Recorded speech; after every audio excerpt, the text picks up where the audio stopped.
Books with Brookes. You are hearing Brookes right now.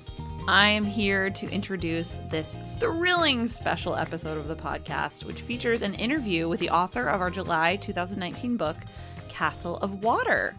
Dane Huckelbridge was extremely kind and generous with his time and agreed to call me from Paris, where he lives, to have a chat about Castle of Water. It's a great interview. I loved talking to him. And our book club really enjoyed Castle of Water. It's funny and heartfelt. It is a really delightful read.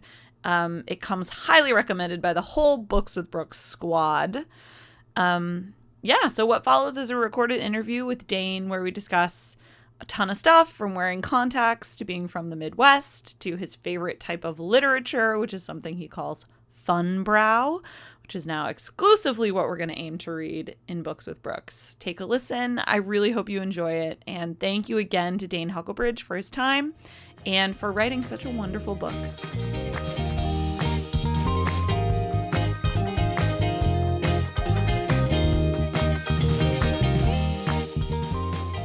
Yeah, I think so. Okay, cool.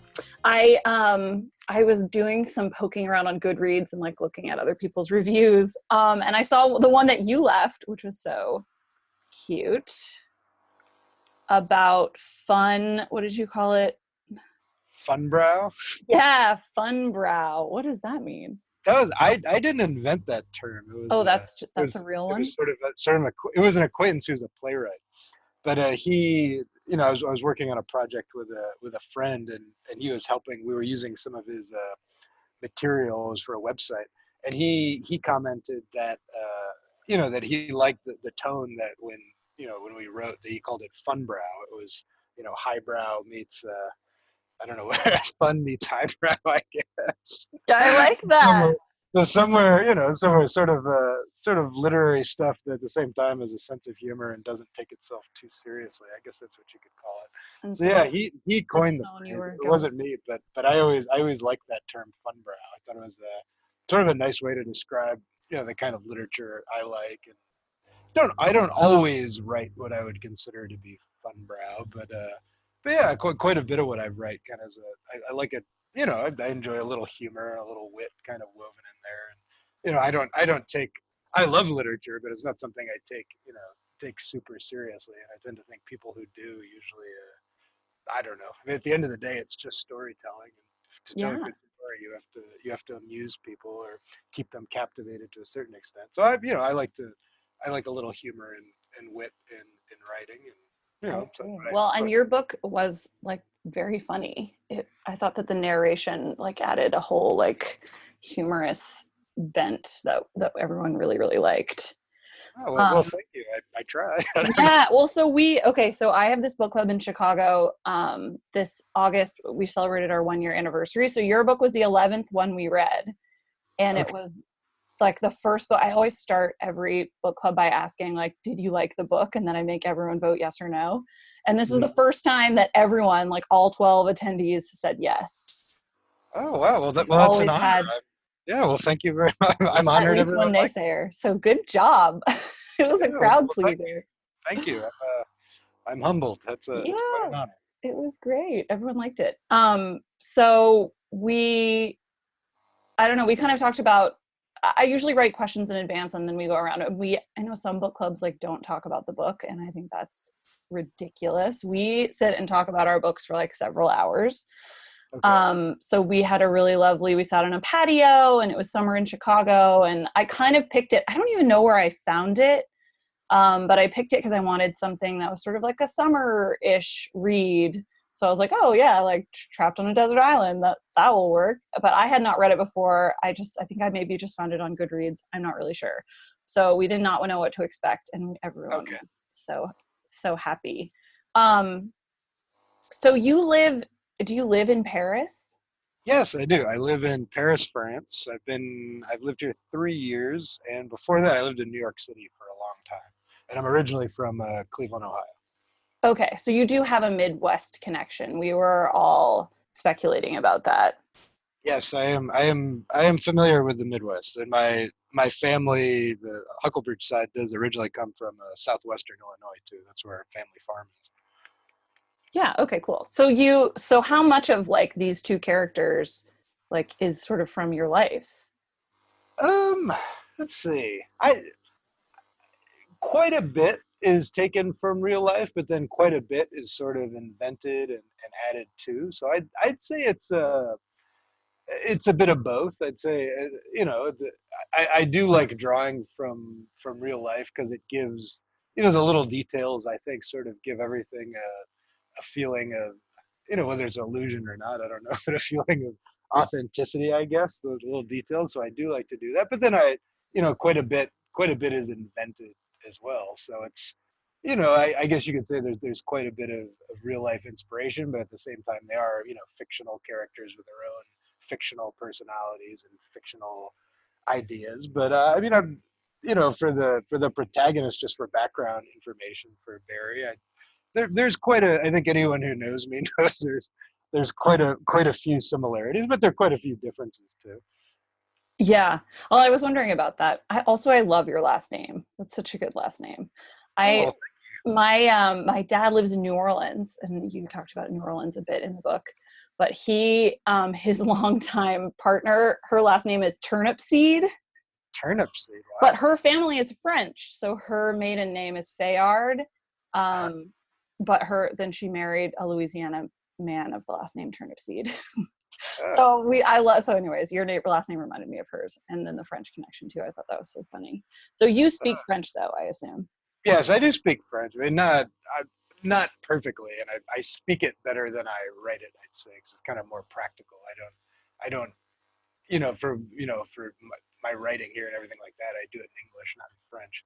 Yeah, I Yeah. mean, I speak French. It's a hard language though. Mm-hmm. I speak Spanish too, and my experience, it was much easier for me to get decent at Spanish, I think, than it was at French. Like it took a while, and I still wouldn't say it's perfect, but it's gotten to the point now where it's I don't really have problems with conversing and having conversations. Oh, that's You know, good. You can get around. yeah, but I still have all the same. I forget the genders of nouns, and I'm terrible with the subjunctive. Yeah. all the kind of usual problems that spring up. But yeah, I can get around it okay. I don't have too many The problems. stuff you would have learned in school had you grown up speaking it. Yes. I do not speak French, and no one in our book club. Well, that's not true. One person kind of does, but he wasn't there in our discussion. So I just royally butchered everything, and will continue to do so throughout this. So forgive me. Oh no. um, I, do you wear contacts? yes, I do wear contacts, and I would say that's something from the something that I drew quite a bit of inspiration from real life. Because yeah, I've worn contacts for a long time. I have glasses too, but I remember one period in particular when I was younger, when I was kind of a starving artist, and I couldn't afford to get new contacts, and I had just a box of contact lenses, and I think I'd broken my glasses too, and I also couldn't afford to get new glasses at the time. So I was trying to make this one box of contact lenses stretch for as Right. long as I To could, which last? probably isn't healthy. I don't think you're supposed to do that. I think you're I don't supposed think you are to, either. no, you're supposed to change them like every month, and I was changing them every 6 months or something like that. So, but I think it's something of, if you wear contacts, you're kind of familiar with the sort of annoying nature of them and the sort of necessary evil, I guess. Yeah. So Well, yeah, I have worn glasses and contacts my whole life. I actually got LASIK in October, so almost a year ago. And I do feel like a huge part of it was like, listen, if there's any kind of apocalypse, like I am the weakest link. yeah. Because if you can't see anything, or like any emergency situation, and there was a bunch of us who wear contacts at the book club, and I just thought it was such a fun game, and it was super real. Like if you Yeah. were in that situation, you had Well, one pair of honestly, contacts. that's kind of, there's a few, how the idea for the book started. It's sort of, there's a few separate ideas that ended up sort of intertwining, and that was what gave me the idea for the book. But one of the early things was I think it started out just as I had this idea for a short story about a guy with very bad eyesight who gets stranded on a desert island with only a certain number of contact lenses or whatever. I just Yeah. thought that it was kind of a funny idea. And Yeah, it is that's how funny, it but it's started. also like the stakes are super high. Like they really are, even though it's kind of silly. I mean, in the sort of modern world, you take it for granted. But yeah, if you can't get more context or more solution or whatever, you're in trouble. But yeah, that's how the novels really started, with the not the opening chapter, but the one right after the plane crash. That initially was the beginning of a short story. And I think I started it as a short story and kind of and just kept going, and maybe 7-8 pages in realized like, oh, I could do something, do something longer with this. And that was sort of how it started. That is so cool. Do you write a lot of short stories? I don't that much anymore. I used to when I was younger, and it's hard. Honestly, I'd like to, but it's hard to find the time. And this is a very practical thing. I feel guilty saying this, but as a professional writer, someone who has to earn your living writing, the fact of the matter is, if you're crunched for time, which I am, because I do a lot of freelance work in addition to writing novels and things like, and also write nonfiction books, that it's just short stories are very hard to get published, and they don't usually pay anything. There's only really a couple magazines that pay for short stories, and just ultimately you want to do something for artistic reasons.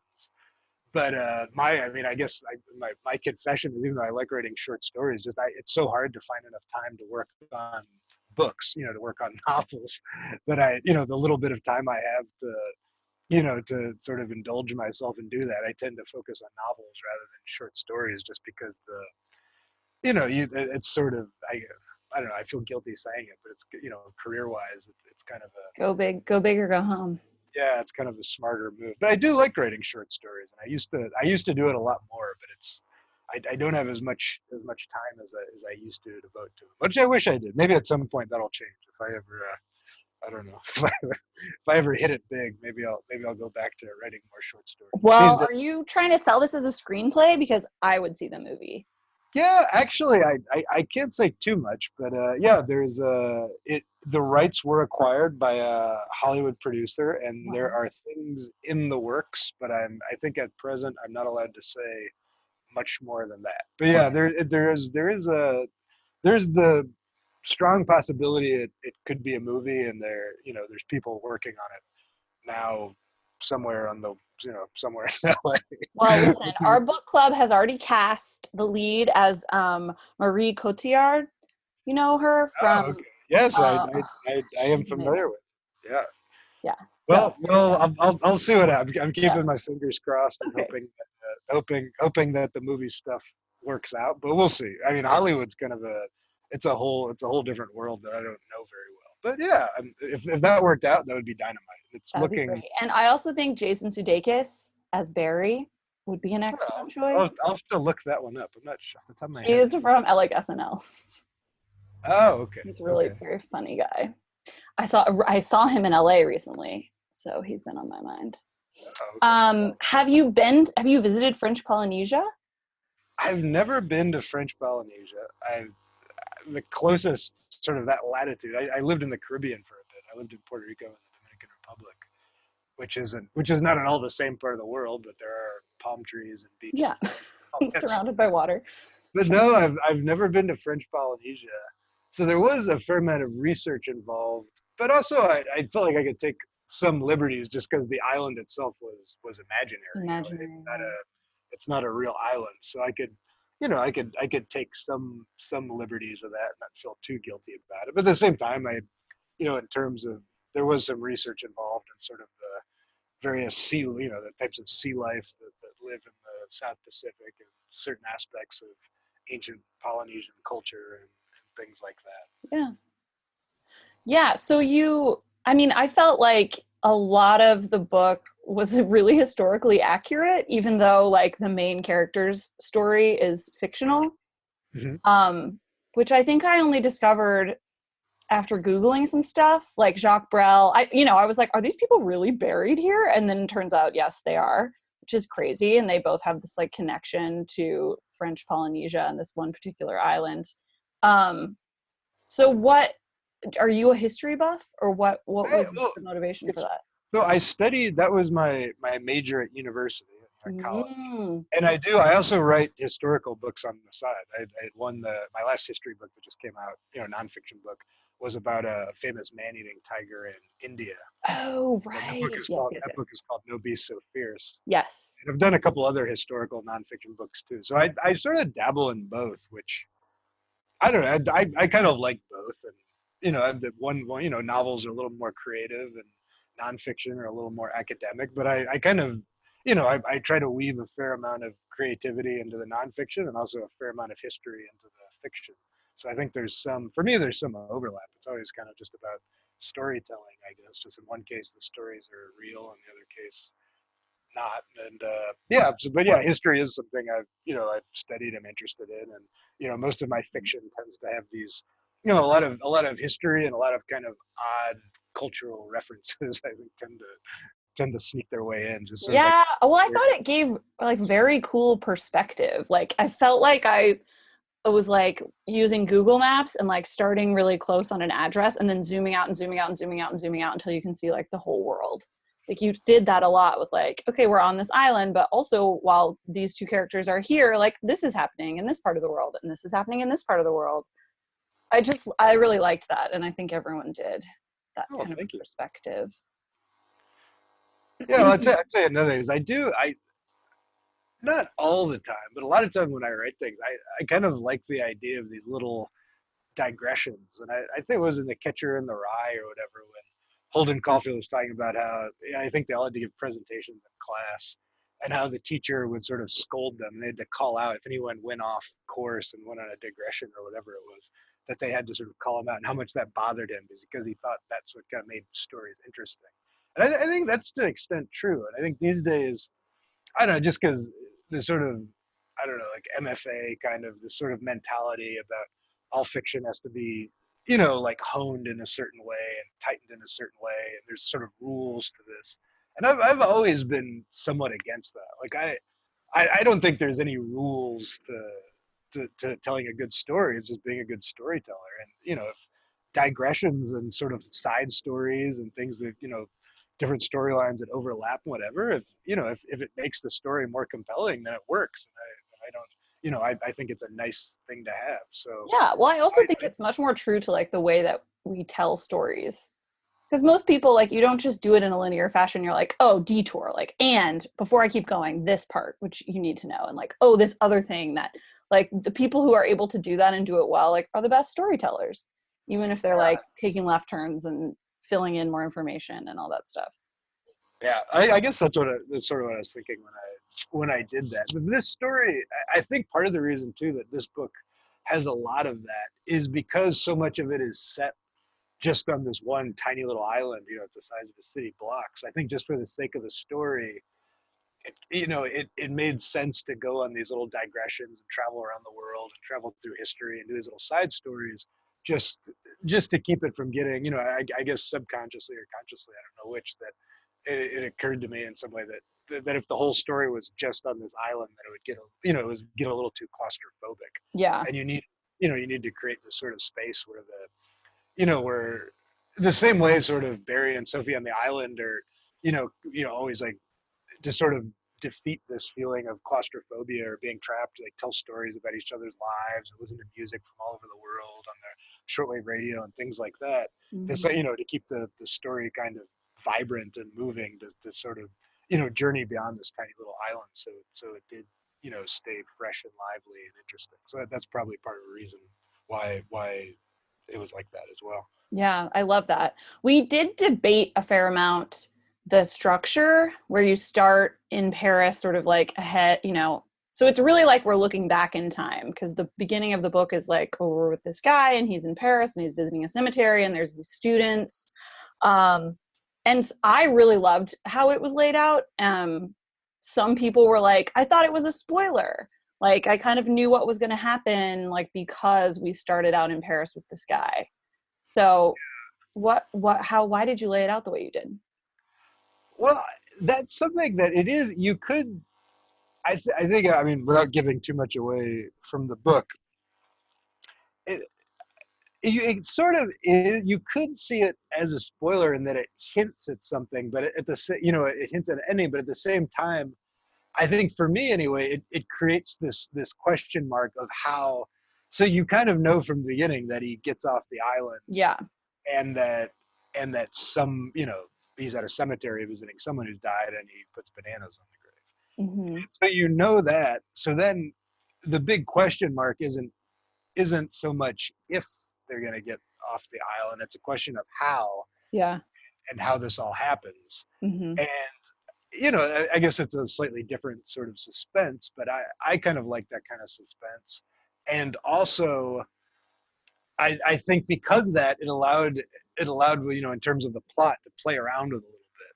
And I think I kind of intended for, as the reader, when they're reading it, because to think they know who's buried in the cemetery, then to think something else, then to tell, then to go back and realize they were, it's sort of, there's sort of, especially towards the very end of the book, which again, I don't want to give too much away.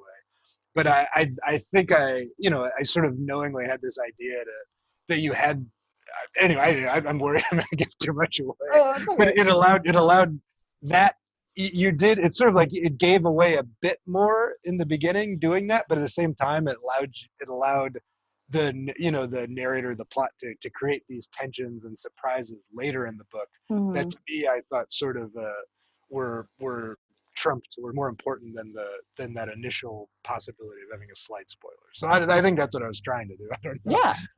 Okay, no, that makes sense. I mean, yeah, I liked it. I mean, and again, I thought the perspective of it, of these American students, and this is someone who's infamous and they know his name and all that stuff. Yes. I just like the idea of that. Yeah, I think that was quite a celebrity.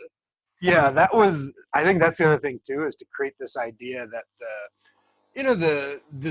this character, this protagonist who at the beginning doesn't really have a name. One, that he's somehow famous, that people know who he is, and then two, that he's, I think at that point in the present, not when you're traveling back in time on the island, that he has, I don't know, almost this kind of there's something almost kind of saint-like or something about him, or he has a certain wisdom, after Moses comes down from the mountain, that he's been through something that is. Yeah.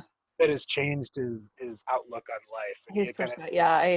I definitely got that from the first chapter of and the way he saves his little sandwich, and he's just kind of quiet, and he seems introspective in a way of someone who's survived great trauma. Yeah. And come out the other side a different person.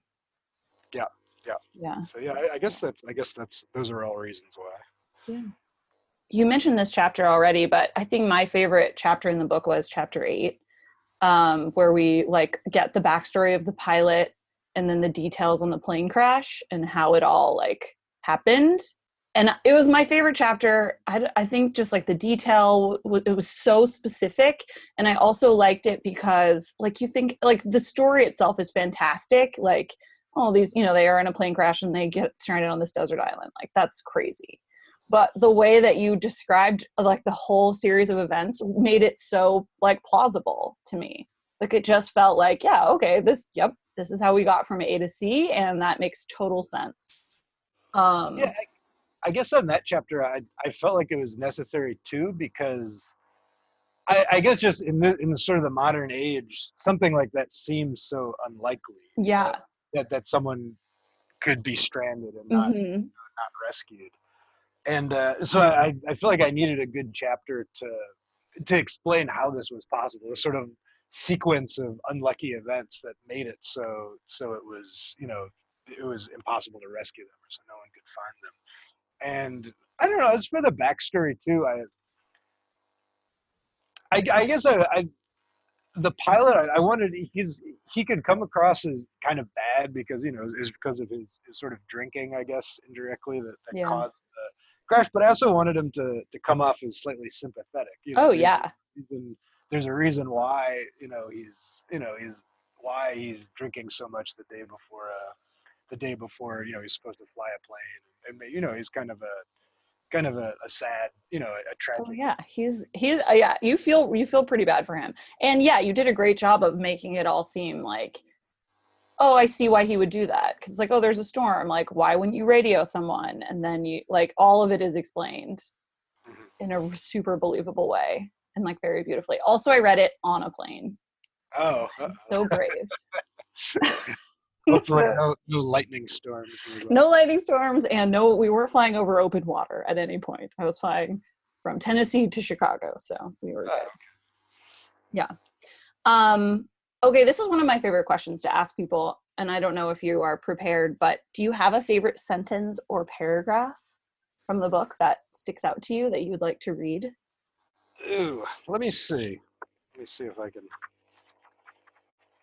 Towards the end, once I actually have to pick it up. I kind of like this one. This one when he gets to the very end when he gets off the phone with his art dealer. Uh-huh. And the art dealer is so I think he's talking to his art dealer, and they're talking about that the Explorers Club wants to try to get the boat or something like that to play, and he's kind of he's a little bit tickled by it, but he has to ask his daughter's permission because they were She might want it. yeah because and then maybe they could lend it to him or whatever, and then so he says he thanks his art dealer, tells him he's stopping by New York next month on the way to the farm, and that he would love to catch up. Thank you again for everything. We'll talk soon. And he pauses just a moment before hanging up the phone. He smiles and shakes his head, a smile that's bewildered and content, and still pursed by that same tender sadness that visited him by the arch, that trails him as doggedly as his gratitude and his guilt. The wonder of it all, the unknowable mystery, to serve as fleshy custodian to such a fragile flame. So I guess I kind of like that line. I think it sort of sums up what I don't know. It just sort of encapsulates what the lesson that he learned from his experiences on the island and from his relationship with the Sophie character and all that. It sort of gifted him with this unique outlook on life, which in turn I think made him a better artist and all those things like that. Also too that there's an element of gratitude and guilt, survivor's guilt and all this sort of trying to, and it's sort of a complex thing and a difficult thing, but at the same time something that enabled him to have this unique way of an appreciation for life, I guess. So I kind of like that line for that reason, I guess. I love it. And I feel like it shows off like his resiliency. Like, I mean, the idea that he can smile about it at all is pretty amazing. Like, given what he went through. Yeah, I mean, I guess that's why I like the gratitude aspect of it too. That he's sort of been left eternally grateful by this experience. Yeah. I don't know. Oh, I love that. Thank you so much. Sure. I'm going to highlight that. That was page 273 for anyone who has the book in front of them. Are you a painter? I am not a painter. I loved when I was a kid growing up in Cleveland. I loved, I used to love going to the art museum, just like Barry the character does. And I did at that time, as a kid, love kind of visual arts. I loved drawing and painting and all that stuff. But no, I never. At some point, I caught the writing bug, and I sort of veered off and that got you instead. Yeah, veered away from visual arts and started doing more writing instead. Yeah. So no, I mean I'm not a painter at all. I still doodle a bit when I'm bored in a meeting or something like that. Who doesn't? Yeah, you don't have to be a good artist. I think that kind of harkened back more to my childhood passion for visual arts, the Cleveland Art Museum. And are you a Jacques Brel fan? I'm certainly not an expert, but yeah, I like Jacques Brel, but I wouldn't say I'm an expert of his music or anything like that. But his hits I enjoy, and they're kind of classic, classic chanson, classic, French. They're so French. Tried to listen. I did listen. I didn't try. I did it to a bunch. I just put it on Spotify the day of book club, and boy, it's French sounding. Yeah, I stuck in a number of references to the sort of famous, French singers here and there, because that's Sophie's, to a certain extent, counterpart to Barry's. Yes. I mean, she's an architect, so there's that too. But he has this, this sort of nostalgic childhood passion for visual art, mm-hmm. and her sort of nostalgic childhood passion is for, these old timey French singers that mm-hmm. Anyone who grew up here kind of grows up with and listened to records at their grandparents at their parents' house or whatever. Yeah, I can picture it. I do think that it would be much better coming from a record than coming from my MacBook Air. on my iPhone. It loses something, I think. Also, I felt that I needed like a glass of wine and like a dinner party on the terrace, you know? Yeah, there's some food references in there too. I mean, I guess you couldn't have a book with so much French, French culture in it without having some food references. So yeah, it's a little bit of some French music, French art, French cuisine. It sneaks into the book, I guess. Yeah, it does a lot. Without giving away what happens at the end, you do kill a character. How is that to write? Is that hard? At the time, I think it was. Yeah, it was. When you have characters that are sort of inspired to a certain extent by real people, and then and then the story calls for To kill them. to no longer be with the living. It's kind of an odd feeling, I guess. But like I said before, though, there's enough differences that it's there are characters in a book, or in this book particular, sort of weird hybrids between between inspired by real people, but at the same time fairly fictional. So I mean, yeah, it does feel a little odd, and also the idea of like when you have people actually reading the book, there's references to the things from my childhood that I know that were inspired events in the book that I'm sure people in my not in any negative way, but it's just odd to think that these kind of personal things that people are gonna read them and immediately know. I think it's different when people my friends and family read certain things in the book, they immediately know what I'm talking about or Yeah. what I'm talking about and things like that. And that's kind of an odd feeling. But I think when I was younger, it made me uncomfortable. But I think I just realized that it's it comes with the territory. There's not really any way around that. It's literally your job now. Yeah, it is. To kill your characters. Well, I think I took a vote and it was like more than half the people cried at the end. So it was super emotional and very well done. Oh, well, thank you. Good job. I cried a lot of stuff, so that's not like really impressive that I cried, but there are some, some staunch people. I think I'm trying to think of my brother's in the book club. I don't remember if he cried or not, but he would be a good test of a crier. So it was very sad and affecting at the end. Okay, here's a question. So I don't want to give it away. Maybe we can't talk about this. There is a part at the end. Well, I guess we can talk about it because we know Barry gets rescued. Because we know that from the beginning of the book, but there aren't a lot of details about it. No, yeah.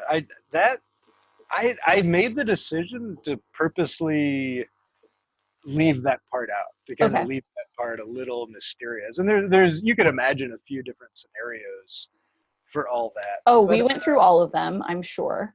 Yeah. I mean, there's a number of ways that could have unfolded, but I don't know. To me, sometimes I'm not good at explaining why I do stuff, but to me, it just felt it felt more powerful to leave. Like sometimes things are more, you achieve more by leaving it out than putting it in. Yeah. And sometimes just referencing things obliquely, kind of indirectly, also makes it more powerful. And that's why you don't really get the details for how exactly what happens, how he escapes. But he has the little newspaper clipping, on his refrigerator or whatever. Yep. There's a few little. That gives you a hint. He kept the boat. He still has the boat. Yep. So there's a few of these little clues, this hint that, and also people kind of recognize in the beginning. It's like, oh, do you think the stories are true? Kind of indicating that people, there's sort of this living legend around. Yeah. Did this really happen? Like he never really talks about it. He never gives interviews. Yeah, he doesn't go on Good Morning America and spill all so no one really knows the full story exactly. So that's So I think for those reasons and for sort of mystery, it felt like it accomplished more to leave out the details than to put them in. Like maybe almost putting in all the details would have cheapened it in some way. The fact that he accomplished this almost, this feat of strength, this kind of like mythological, almost biblical thing by not going into too many details, it kind of leaves it in the realm of mythology, this sort of thing that was so so epic that people aren't even sure if it's true or not. Right. Like, did you dream it all? So did you, as the author, do you know how it happened? Or is it sort of like, did you sketch that part out? Let me think about that. I think a few scenarios occurred to me, probably the exact same ones that would occur to a reader, but I never, I never picked, I never picked like one definite thing about how it worked. No, but I think I had a few, just like I was reading, I had a few ideas in my head how that could have unfolded, but I don't think there was ever one. I even in my, in my brain, I think it was always like a little bit mysterious and not exactly clear. Yeah. Okay, that's interesting because we were also debating was it in, and that was like an editing thing that it was taken out. So I love that was like your choice and you wanted it to be like this mystical journey. It's very cool. Well, we're coming up on time. Are you reading anything right now that you would like to recommend to our book club members? Ooh, let's see. What am I reading right now? I just started. 1 second. Sure. Oh, yeah, what I'm reading.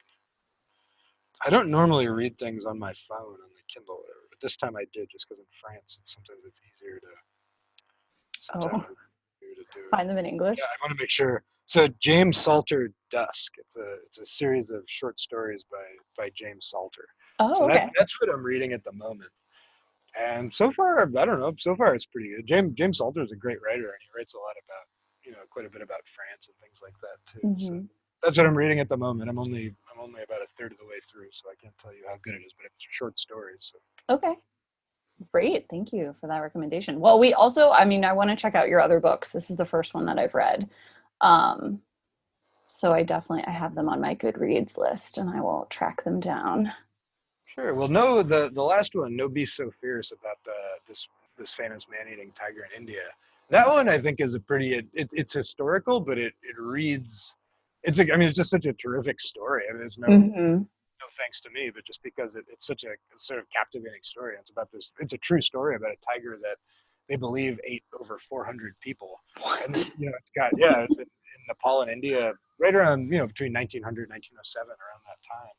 And and the British government sort of commissioned this hunter, this reluctant hunter who didn't really want to do it, to go track down and stop this tiger. And it's just a fantastic story. So that I would recommend that, just because the actual historical event that it describes is such a like an unbelievably that's story. Insane. That's like totally crazy. Okay, yeah, that sounds great. Thank you so much. Is there anything you wanted to talk about that we didn't talk about? No. Did I not ask you something really obvious that I should have asked you? My favorite food. No. I think you covered everything. That was great. Thank you so much. I appreciate it. Thank you. I can't wait. I can't wait for everyone to hear this, and I really appreciate your time. My pleasure. So, are you? Oh, well, I guess, are you writing another book now? I am. I just finished a novel, and now, well, I might maybe sort of putting the finishing touches on a novel. And now the tricky part is I got to see if I can if I can sell it. If there's an editor who actually wants to publish it. So so yeah, we'll see. But I did just finish up a draft, at least, of a new novel. Well, congratulations and good luck. Well, if you need someone to pressure your editor, my book club will be happy to. Just let me know. Thank you. I'll send you many harassing emails. Okay. Well, thank you so much. Appreciate it. Okay. Thank you. It was a pleasure. Take care. You too. Bye. Bye.